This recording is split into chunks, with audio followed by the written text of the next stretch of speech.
This is a Rogue Media Network podcast. Do you ever have a story that you just can't get out of your head? One that you play the details of over and over with your friends? Well, you've come to the right place. I'm Claire. And I'm Susan. And this is Justice Pending, a weekly true crime podcast where we discuss tantalizing crimes with more questions than answers. A quiet Texas suburb, a vacant parking lot beside Interstate 35. A car with its headlights on. The passenger door is wide open. And inside, a young woman's life ended by gunfire.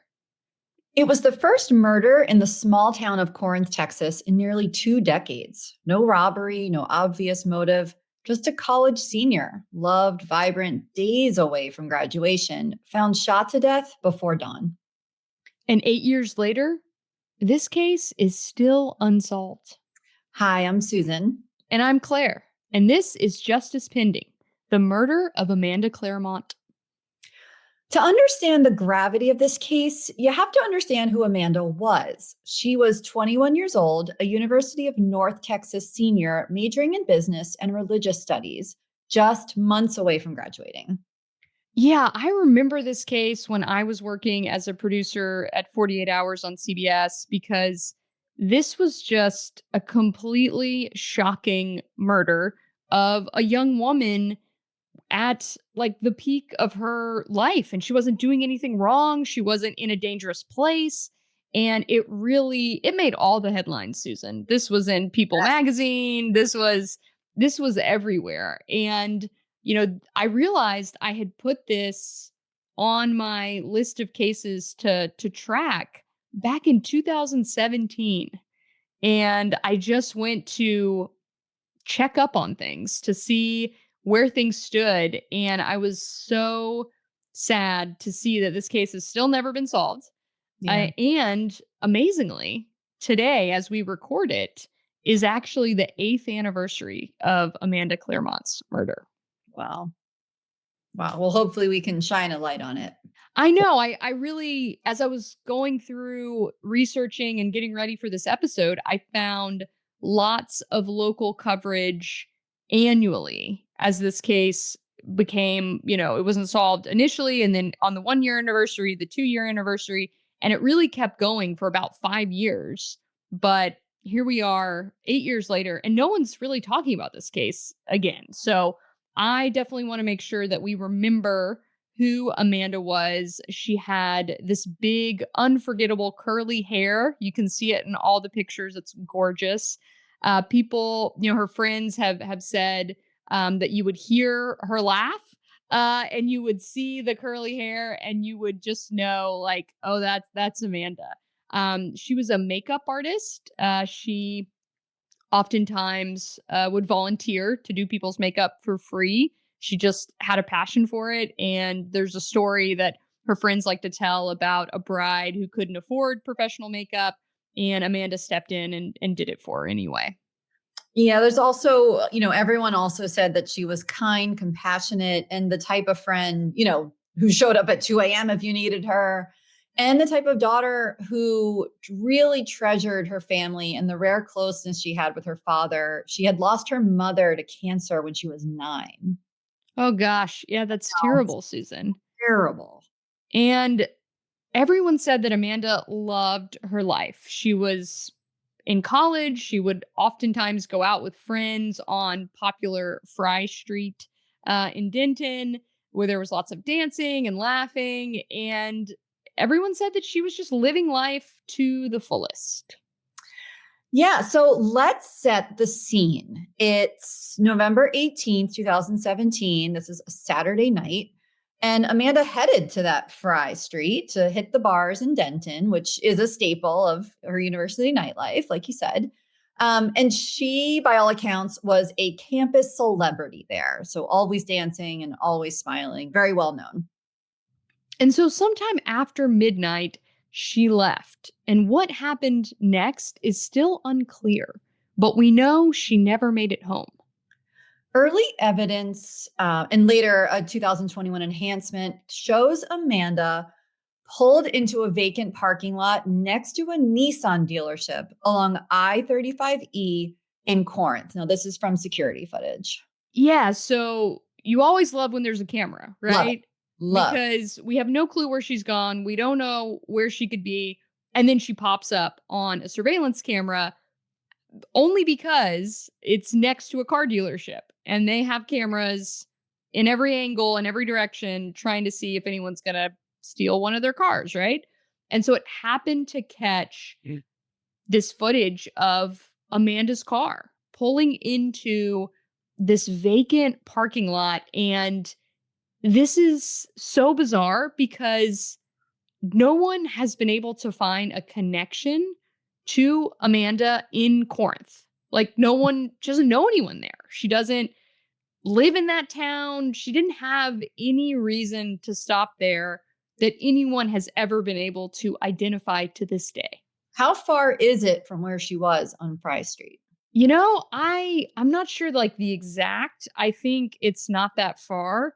But now I want to like look it up. So I'm going to um Well, while you do that, I can tell you that this security footage does show her interacting with someone in a red pickup truck.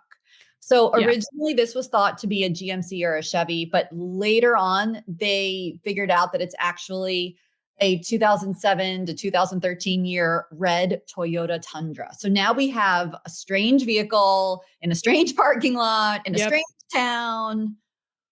Yeah, so it's about 8 miles away from Fry Street. So not very far, but But it's not very not. close. Yeah. Yeah, it's pretty close, but it's like this suburb. Like, why would you even go there if you didn't live there? Right. It's not like a hot spot. Right. It's kind of random that you would end up here. You could have gone in any direction, but Mhm. somehow she ends up in this empty parking lot. Like, there's no legitimate business purpose. It doesn't make any sense. But yeah, sometime between midnight and 1 a.m. So remember, she left around midnight from Fry Street, and then sometime between midnight and 1 a.m., a resident in Corinth reports hearing 4 gunshots.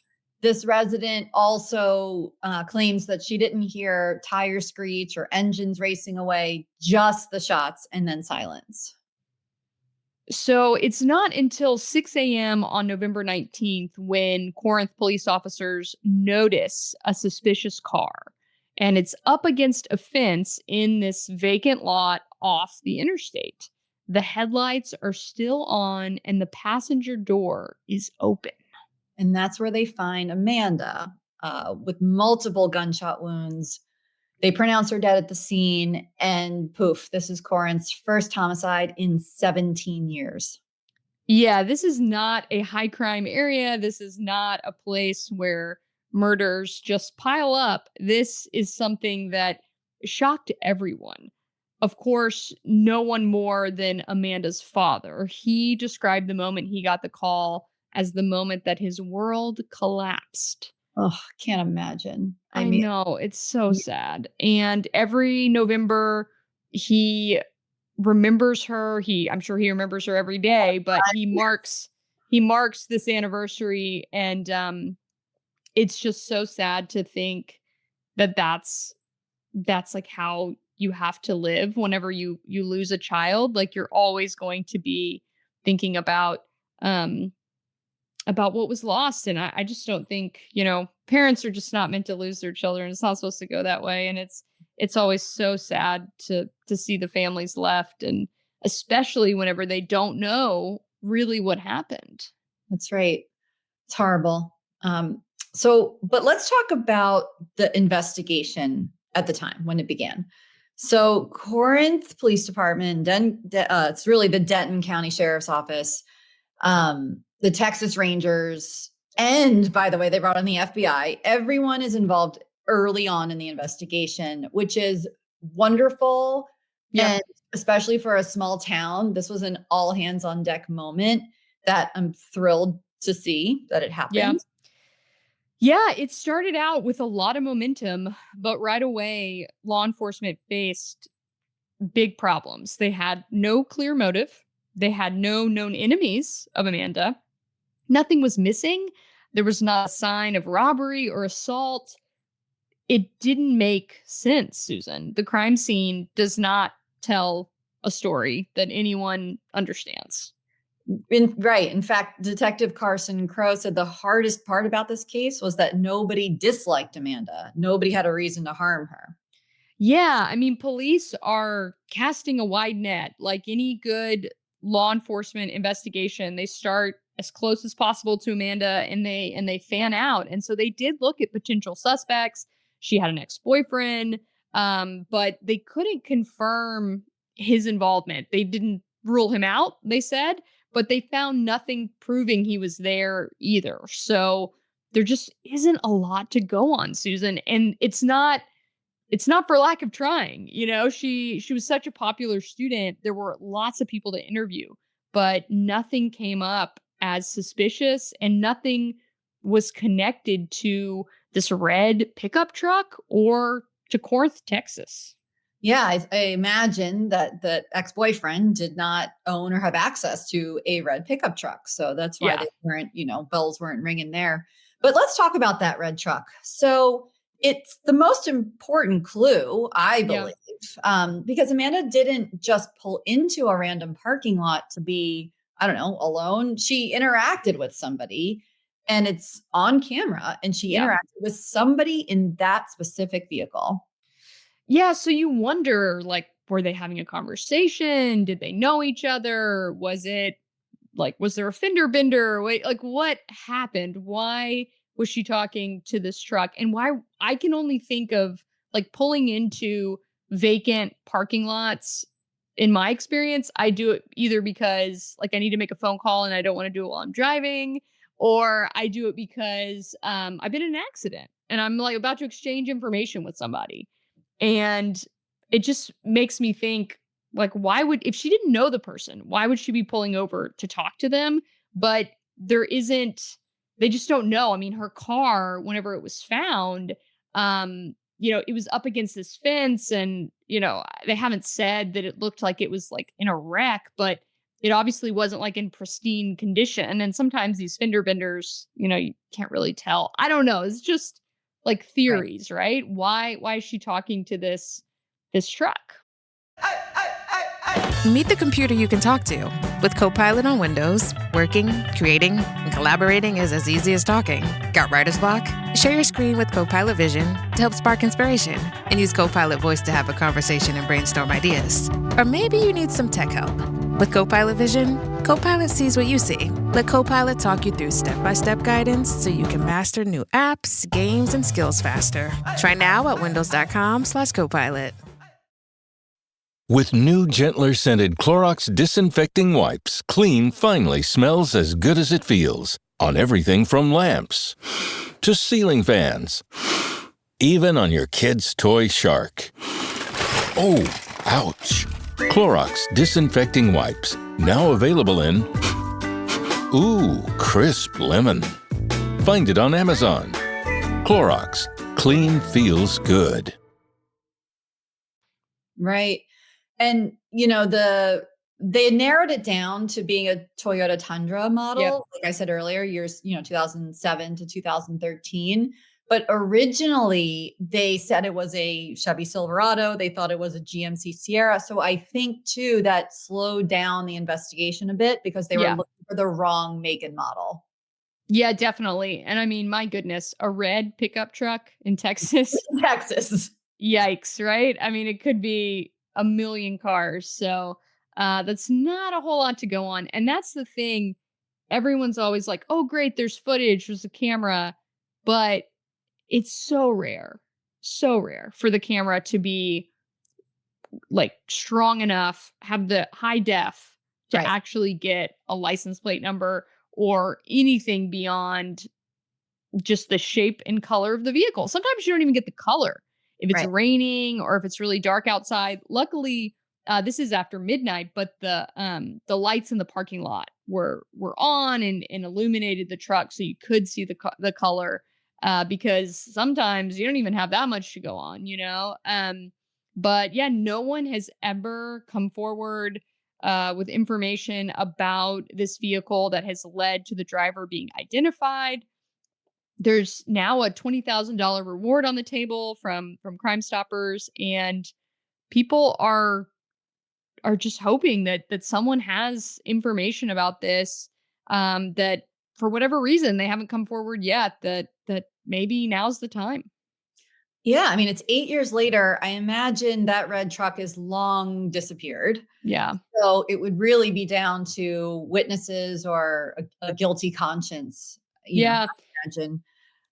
But the police do admit they're running out of leads, but not for lack of trying, but because so much time has passed.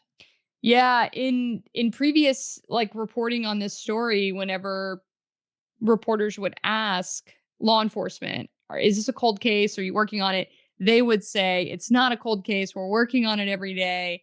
We're following up on leads. Like they were really adamant for years that this was not a cold case. But today they admit that they don't have what they need to really keep investigating. They're waiting for something to come forward, and they've actually sent the case to the Texas Attorney General's office cold case unit, which is made up of retired homicide detectives.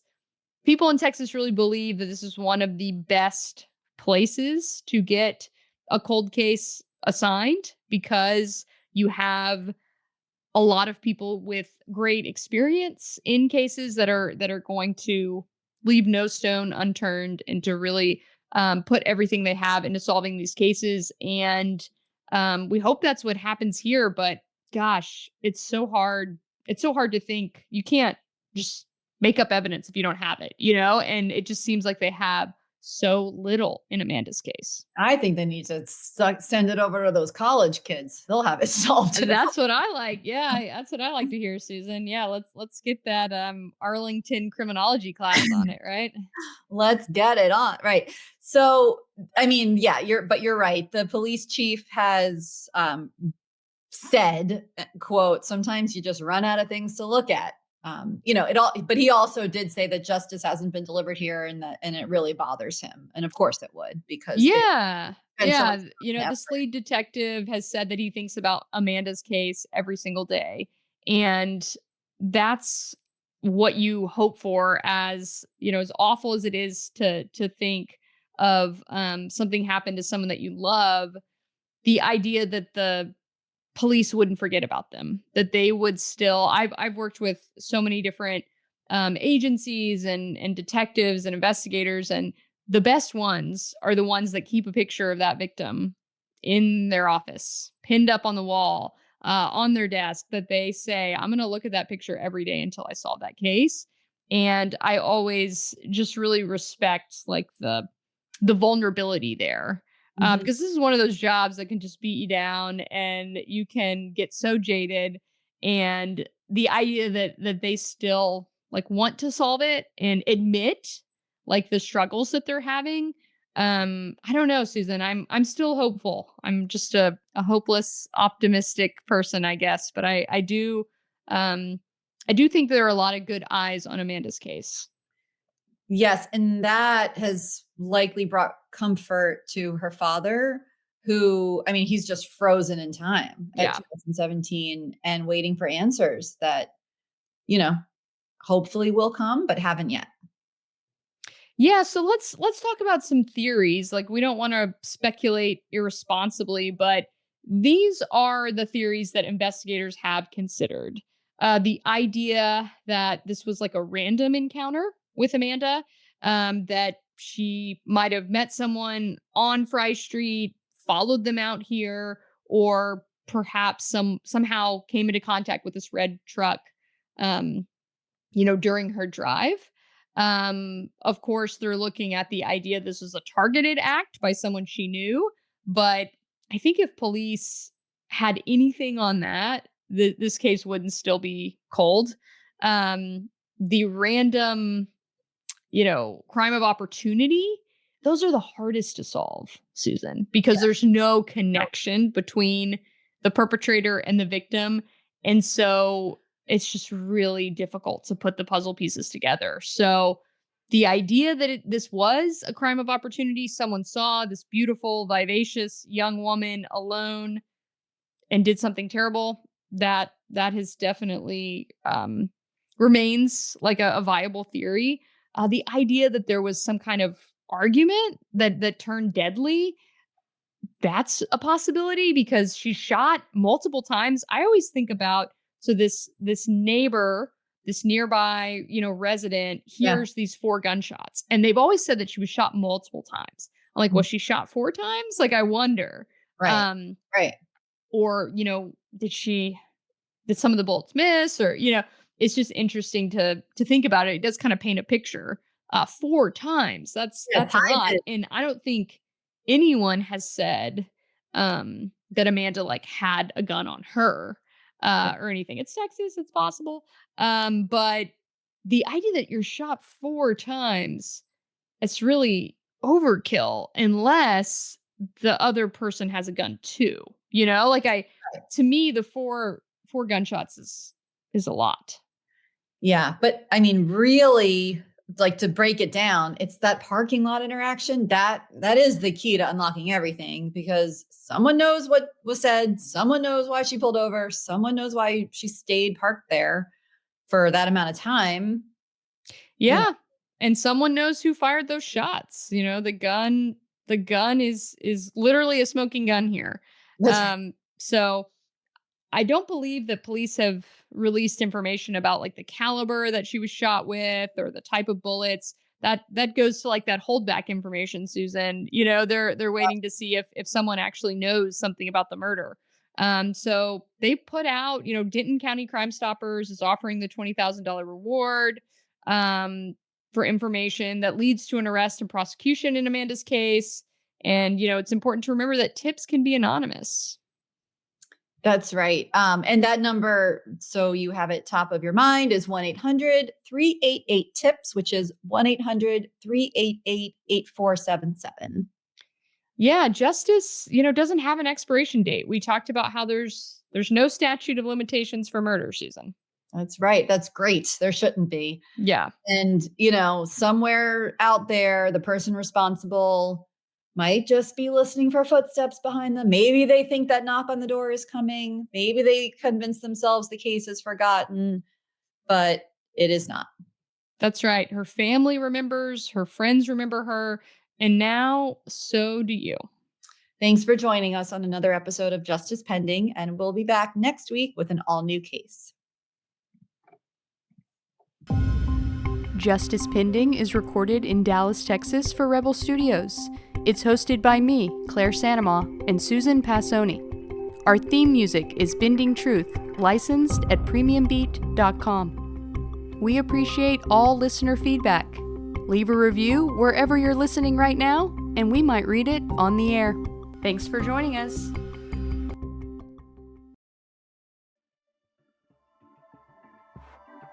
This has been a Rogue Media Network production.